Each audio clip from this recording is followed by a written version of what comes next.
SmackDown hot takes, let's go with Kenny King. I don't care what anybody says, Trick Williams is way better than Bron Breakker. Just have Trick and Oba be the next John Cena and Randy Orton. I would argue that Trick is more John Cena and Oba Femi is more Batista, if we're doing that analogy. However, that said, I don't understand comments like this. Let's pretend for a second that Trick is better than Bron Breakker. So, like, what does that mean? Does that mean we just stop pushing Bron Breakker? He still has his place on the card. What if we pushed both? What if we pushed both? Oh, but then Oba Femi couldn't get pushed either? No.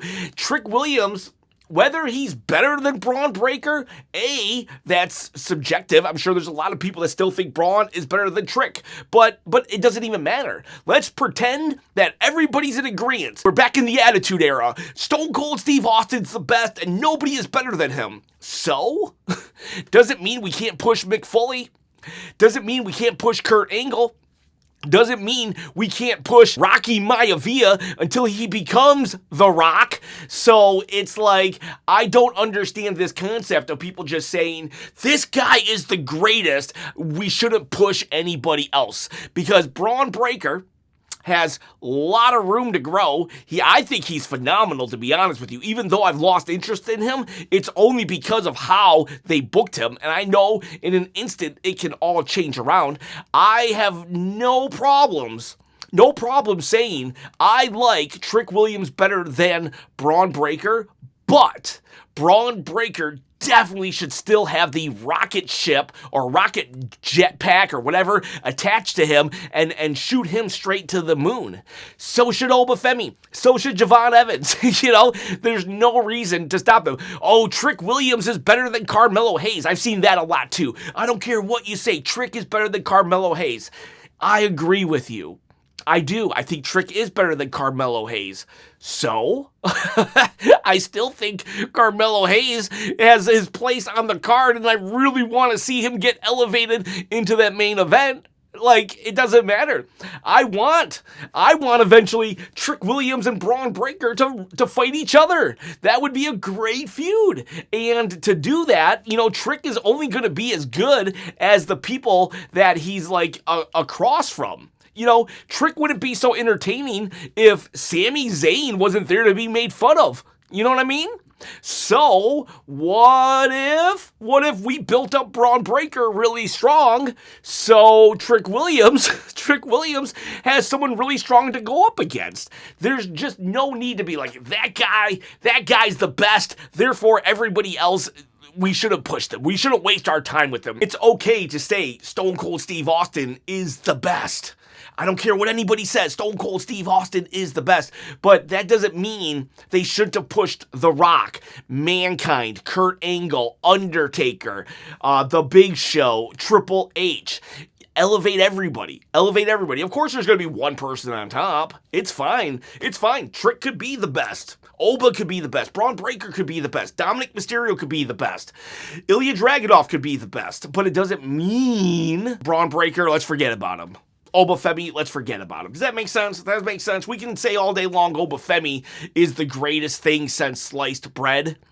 But fun fact, sliced bread actually came after bacon. So, sliced bread is the greatest invention since sliced bacon. But, we could say all day long that Oba Femi is the greatest ever. But, okay, he needs challengers. You need challengers. And Kenny King, you are not the only person that I've seen make comments like that. I've seen it over and over again, so I had to get my soapbox out and stand on it and be like, it's okay, we can push them both. I just want everybody to have fun. And you know what else is fun? Championship belts. If you want to win this NXT championship that Bron Breakker, Oba Femi, Trick Williams, Carmelo Hayes, Ilya Dragunov all held at one point, Seth freaking Rollins, Bo Dallas, Uncle Howdy, they all held it, and you can hold it too. All you got to do is comment below, subscribe to the channel, hit that bell notification, ding, ding, ding, and you can win.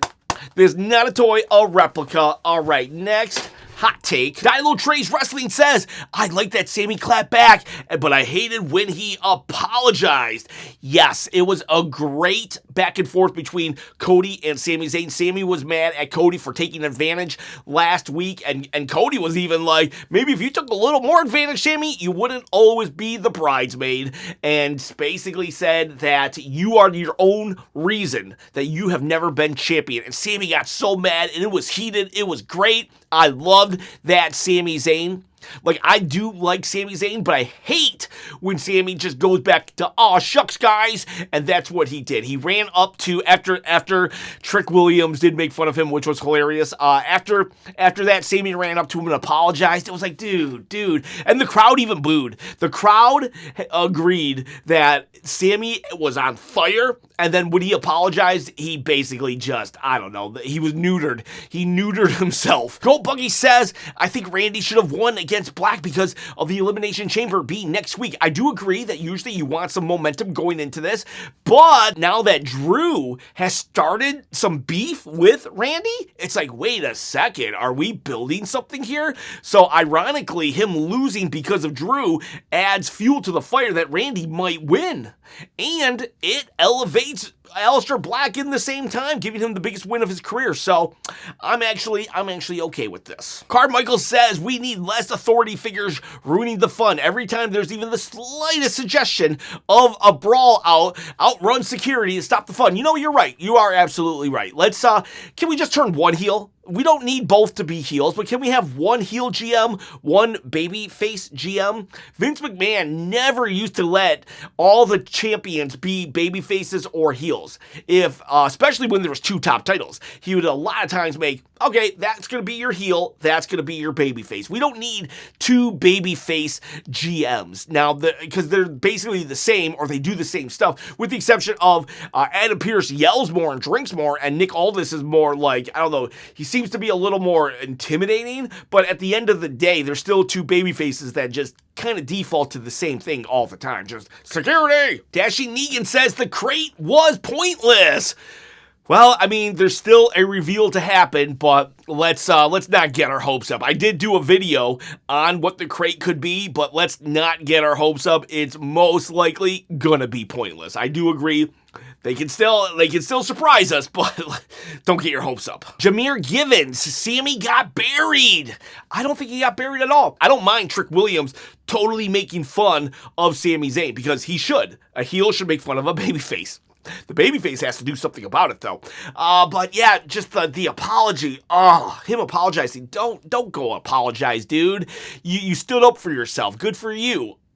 You looked weak. He looked weak to me. He wasn't buried. He looked weak when he apologized. Tiz Mickey says, if Charlotte and Jade are never going to fight, stop having them come face to face with each other. This is getting Cody, Randy levels of annoying. You know what? That's a very good comparison. This Randy was just kind of looking at the belt. Are they going to fight? Are they not? Like, what's the deal with Jade and Charlotte? Like, tonight, this is like their third time crossing paths since 2000, since Charlotte won the Royal Rumble last year. They look at each other, and then they just keep going. And this time, it even went a step further with Jade coming back and getting her in her face.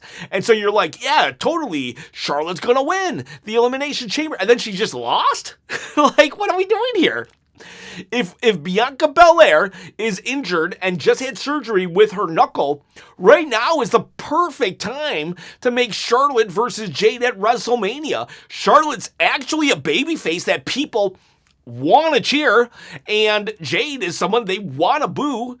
We've literally been teasing it. Why would we have Charlotte lose right now of all times? She shouldn't have won Royal Rumble last year. She should probably be winning Elimination Chamber this year. It's like, they just don't know what to do with Charlotte when it's like so obvious sometimes. You will never get Charlotte as a babyface again. It's a miracle It is a miracle she's a babyface right now, even, and people are cheering her. Just freaking get her in that main event at WrestleMania against Jade. You've been building it up forever. Teddy Boy Ward says, the WWE on USA channel has become so PG now that they muted Cody and Drew, calling Drew an a-hole. Well, look at me, I'm PG too. I just said a-hole. But it was on Sci-Fi yesterday and not the USA Network because of the Olympics. So maybe that had something to do with it, but I don't know. Even if, we're long past the days of the double middle fingers on the ring ropes with Stone Cold Steve Austin. Previous Young says, what happened to the Street Profits? So there is a picture of Montez Ford floating around where he's actually like kind of heavy. And some people were like, oh, that's just a bad camera angle. He's trying to bulk up because they want a bigger guy, and then I love Bianca Belair. She just responded. She said she laughed because he looks overweight. He looks like me. And a little tougher still. But Bianca just laughed and was like, sorry everybody. I've been feeding him good. I love Bianca Belair. God, I love when a wrestler doesn't say, oh, you fans on the internet. When they're on the microphone in the ring, they can call us fans losers and stuff. But on the internet, I love when the wrestlers, they won't call us losers, but they'll just lean into it. And that's what she did. She's just like, yeah, I've been feeding him a lot. He's been eating good since I've been home on sabbatical. So like, I love Bianca. But I will say this. If WWE perceives Montez Ford to have gained a bunch of weight and they're not happy about it, then that's where he's at. They're legitimately keeping him off the card. They did that with Big Show. They signed Big Show to one of the biggest contracts ever back in the day, and they felt that he had gotten lazy and fat, so they sent him to OVW, which was basically NXT. I mean, we're talking the Giant, Big Show, who won his WCW World title from Hulk Hogan on his first night in the wrestling business as a wrestler, and then he was WWE's like, we don't care. I don't care that he main evented WrestleMania. Send him to build the ring for our developmental company. So I don't know if that's what's happening, but it's a possibility. Eric Shook says, Kiana James' win was unexpected but refreshing. Everyone else was just meh. Everything else was just meh. Kiana James won. Could not believe it. I still don't know if that was the right call. I think in this instance, Charlotte should have been the one. Because that could have set up Charlotte Jade. But it is interesting. And I always say we got to push new talent. This is a way to push new talent. I don't think that she'll win, but it's going to be a good look for her to be standing next to the giants of the women's main event scene. But yeah, I don't know.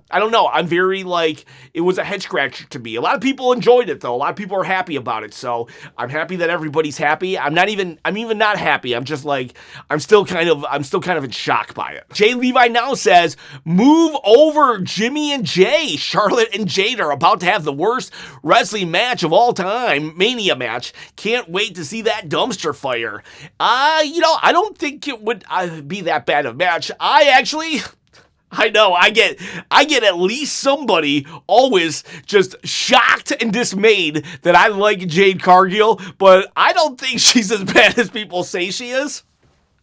And on top of that, I think Charlotte could carry her to a good match. I'm not going to say Jade is on the caliber of Charlotte in the wrestling ring, but I think Charlotte could carry her to a good match. My fear is that Rhea's going to win, and they're going to put Rhea and Jade in a match together, because I don't know if Rhea can carry an opponent like Charlotte can carry an opponent. Rhea can step up to an opponent and equal them, but Charlotte can carry somebody. So, yeah, I think that's what my worry is. I think we need to give Jade somebody that can help her greatly at WrestleMania. Charles Yancey, actually, he's the one that actually usually can't believe that I like Jade. What's up, sir? Why do they keep putting the Wyatt Six with the MFTs? The feud is boring. I was happy when they stole the lantern bantered, but it's just like they just drag this out. What, last week we had them staring at each other? Like, they've been staring at each other forever now. They've been doing backstage promos and vignettes forever now. We are finally getting a one-on-one between Solo and Uncle Howdy next week. They've been feuding since John Cena was feuding with Logan Paul. Like, that's how long it's been. Like, this thing. We thought Damian Priest and Aleister Black went long. Like, boy, Howdy, right here. Uncle Howdy, right here.